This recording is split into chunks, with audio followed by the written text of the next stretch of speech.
Hello everybody, today we are going to calculate current IR1.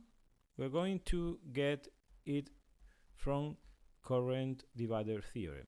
First of all, we're going to use typical Kirchhoff current law to get a more generalized formula to get it. First of all, we are going to simplify the circuit, okay? We are going to group R2 and R3 in parallel. Okay, here we have R1, and we have to group these together, getting the equivalent parallel resistance of these two resistors. And I want to get this current IR1. Okay, so we're going to, as I told you before, we're going to get it by means of Kirchhoff current law. You have a link in the upper right of the screen if you want to watch my video about this theorem. And first of all, we have to define a reference node. In this case, we are going to say that this is our reference node. This node is A, and we're going to name it A, so the voltage at this node is VA. So once we get VA, we know that IR1 equals VA divided by R1.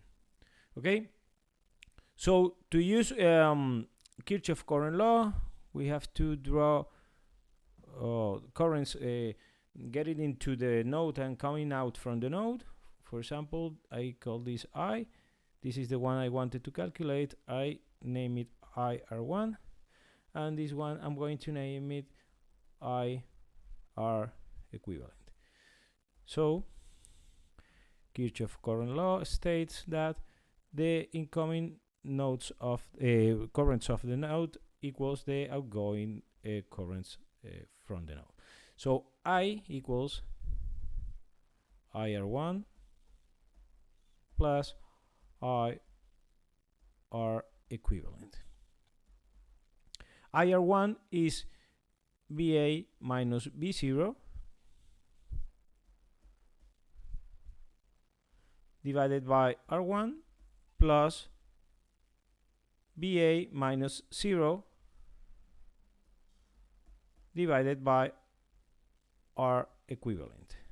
Okay, from here we get that I equals VA times 1 divided by R1 plus 1 divided by R equivalent.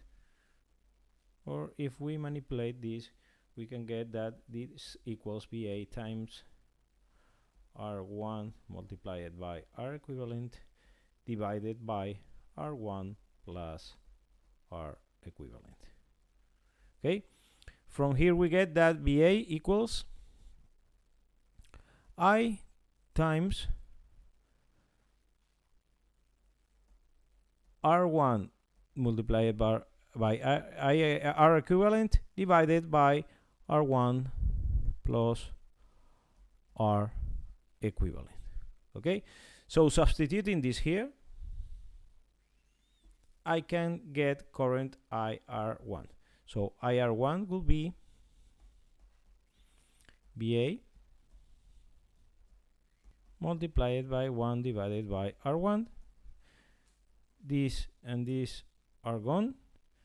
So from here, I get that IR1 equals I times R equivalent divided by R1 plus R equivalent. So instead of applying Kirchhoff current law to solve or to get the current flowing through a resistor, if I know the total current getting into a node, I can calculate the corresponding current through a resistor by multiplying the total current going into the node by the total parallel equivalent resistance of the rest of the resistors and divided by the addition of all of the resistors in the circuit. In this case, R1 and the equivalent parallel resistors resistance of the rest of the resistors. This is what we call current divider theorem. Okay, so I hope you liked this video, and if you did, please thumbs up and subscribe.